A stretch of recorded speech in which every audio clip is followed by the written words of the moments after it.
నక్షత్రమును చూసి అత్యానందభరితులయ్యారు. ఆయన చూడడానికి వెళ్ళారు, ఆయన కలుసుకున్నారు. కలుసుకోవటమే కాదు, ఆయనకు కానుకలు సమర్పించారు. ఆ ఆనందంలో ఏం చేశారండి చెప్పండి, ఏం చేశారు? బంగారము సాంబ్రాణి బోలమన్నయ్య. ఏంటిది? బంగారము సాంబ్రాణి బోలమును వారు కానుకలుగా సమర్పించారు. దేవుడికి స్తోత్రం కలుగును గాక. మన ఆనందంలో మనం ఏమైనా సమర్పించగలం. ఎందుకంటే ప్రభువైన యేసుక్రీస్తు మన కొరకు తన ప్రాణం ఇవ్వడానికి, ఆయన మనకు ప్రాణం ఇవ్వడానికి వచ్చాడు. ఆయన నామాన్ని గొప్ప చేయడం కొరకై, ఆయన నామాన్ని విస్తరింపజేయడం కొరకై మనము పొందిన ఆనందంలో మనం ఏం చేయాలి అంటే బహుమానాలు స్తోత్రం కలుగును గాక. కాబట్టి వారు ఆ నక్షత్రం చూసి అత్యానందభరితులయ్యారు. లోపలికి రావడమే కాదు, మాట్లాడటమే కాదు, చూడటమే కాదు, వారు కానుకలు సమర్పించగా చూస్తున్నాం. మనం కూడా ఆనందంలో, ఈ క్రిస్మస్ ఆనందంలో పాల్గొనే ప్రతి ఒక్కరూ ఎవరికి మనం ఏం చేయాలా?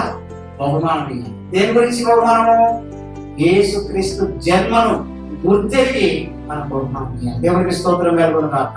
యేసుక్రీస్తు జన్మదిన సందర్భంగా మనం బహుమానాలు ఇచ్చినప్పుడు వారు యేసుక్రీస్తును తెలుసుకునే అవకాశం ఉంది. ఏ ప్రకారంగా తెలుసుకుంటారంటే చెప్పండి, ఏ ప్రకారంగా తెలుసుకుంటారు వాళ్ళు? మన క్రియల ద్వారా. దేవునికి స్తోత్రం కలుగునుగా. మనం సువార్త చెప్తేనే కాదు, యేసు ప్రభువును నమ్ముకోవడం చెప్తేనే నమ్ముకునే పరిస్థితి కాదండి. వారి యొక్క హృదయాలు తెరవబడతాయి. కొన్నిసార్లు వారు మనం అడగకుండానే మన దగ్గరికి వచ్చి యేసును అంగీకరించే అవకాశాలు కూడా ఉన్నాయి. అందుకోసమే మనం యేసు క్రీస్తుని అనేకులకు చూపించాలి. ఏం చేయాలా?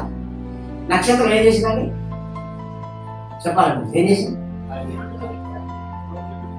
మనం కూడా రక్షణకు ప్రజలకు ఏం చూపించాలి? దారి చూపించాలి. ఆ దారి పేరే రక్షణ దారి. దేవుడికి స్తోత్రం. ఏ దారి? రక్షణ దారి చూపించాలి. చాలా మంది అంటారు కదా, ఎవరైనా సాయం చేసినప్పుడు ఆసారే నాకు దారి చూపించినట్టు. ఏమంటారు? ఆసారే ఆమె దారి చూపించిందండి. దేవుడికి స్తోత్రం కలుగునుగా. హల్లెలూయా. మేము 1988లో కేసంద్రం వచ్చాం. వచ్చినప్పుడు మాకు ఇల్లు జాగ్రత్తగా ఏది లేదు. అయితే కొమ్మ సత్యం తెలుసు కదా మీకు, మా బాబాయ్. మరి వాళ్ళు మా బంధువులు, మాకు కూడా తెలియదు. మా అమ్మకి బంధు ప్రీతి ఎక్కువ. ఆ బంధుత్వాన్ని కలుపుకొని వారి ద్వారా మేము ఇక్కడ నిలబడ్డాం.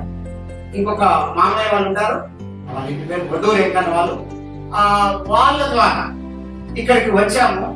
వచ్చినప్పుడు మా సత్యం బాబాయ్ వాళ్ళు మమ్మల్ని చేరదీశారు. ఆ పిండి ఇక్కడే ఉంది. మా అమ్మకి బాగలేక ఉంటే మా చెల్లెలు చిన్నవాళ్ళు, నేను కూడా చిన్నవాడిని. అప్పుడు మా దగ్గర ఉండి మాకు ఎంతో పరిచయం చేసింది. దేవుడికి స్తోత్రం కలుగుతుంది. నేను ఇన్ని సంవత్సరాలలో కూడా ఎన్నడూ కూడా బాబాయ్ వాళ్ళని ఎన్నడూ కూడా మర్చిపోతుంది. ఎందుకు చెప్తున్నాను ఈ మాట మీకంటే, దారి చూపించడం ఎప్పుడు మర్చిపోతుంది. ఎవరిని?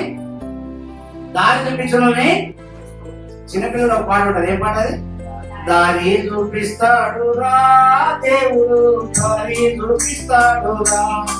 దేవుడికి స్తోత్రం కలుగును. నేనేమంటున్నానంటే, దేవుడు ఏం చేశాడు మనకి? ఆ నక్షత్రం కూడా ఏం చేసిందండి? ఆ దారి పట్టుకొని ఆ జ్ఞానులు యేసయ్య దగ్గరికి వచ్చారు. ఆయన కలుసుకున్నారు, ఆయన కానుకలు సమర్పించారు, ఆయనకు మొక్కారు, తిరిగి వెళ్ళారు. దేవుడికి స్తోత్రం కలుగును గాక. మనము కూడా మన కొరకు దేవుడు రక్షణ మార్గాన్ని, రక్షణ దారిని దేవుడు ఇచ్చారు. ఆ మార్గంలో మనం నడిపించబడుతున్నాం, మనము దీవించబడుతున్నాం, మనం ఆశీర్వదించబడుతున్నాం. ఇంకెవరైనా ఆ రక్షణ మార్గం కావాలంటే ఆ మార్గంలో మనం ప్రయాణం చేసినట్లయితే తప్పకుండా చేరవలసిన గమ్యాన్ని చేరుకుంటాం. ఆ జ్ఞానులను, ఆ కాంతి, ఆ వెలుగు చేరవలసిన గమ్యానికి చేస్తుంది. నీ జీవితంలో, నా జీవితంలో కూడా దేవాతి దేవుడు ఆ యొక్క మార్గాన్ని దేవుడు తప్పకుండా సుగమం చేస్తాడు. నేను ఇందాక కూడా చెప్పాను కదా, ఆ రోజులలో మా పని అయిపోయింది అనుకున్నాం. ఎందుకంటే మా అమ్మ చనిపోయినప్పుడు మా పరిస్థితులు మొత్తం ఆగమైపోయినాయి. తర్వాత మా నాన్న చనిపోయాడు, మాకు ఏం పరిస్థితి లేదు. చాలా మంది అనుకున్నారు ఇక వీళ్ళ పని అయిపోయింది, వీళ్ళ బ్రతికే లేదు అనుకున్నారు. కానీ దేవాది దేవుడు మాకు రక్షణ మార్గాన్ని కల్పిస్తాడు. ఆ రక్షణ మార్గాన్ని చూపించాడు. ఆ వెలుగును చూడడం వల్ల, క్రీస్తుని వెంబడించడం వలన ఈ రోజు ఆ దారిలో ప్రయాణం చేస్తున్నాను. చెప్పండి కూడా దేవుడు ఇచ్చిన ఈ మంచి అవకాశం. నేనేమంటానంటే, దేవుడు మనల్ని అనాథలుగా విడిచిపెట్టడు. ఆయన మన కొరకు వెలుగును ప్రకాశింపజేస్తాడు.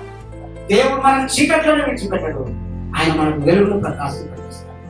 మన కొరకు దేవుడు రక్షణ మార్గాన్ని ఏర్పాటు చేశాడు. అందుకనే లోకమంతటి కొరకు ఒక్క సుఖలిగితే లోకం వెళ్తుందా?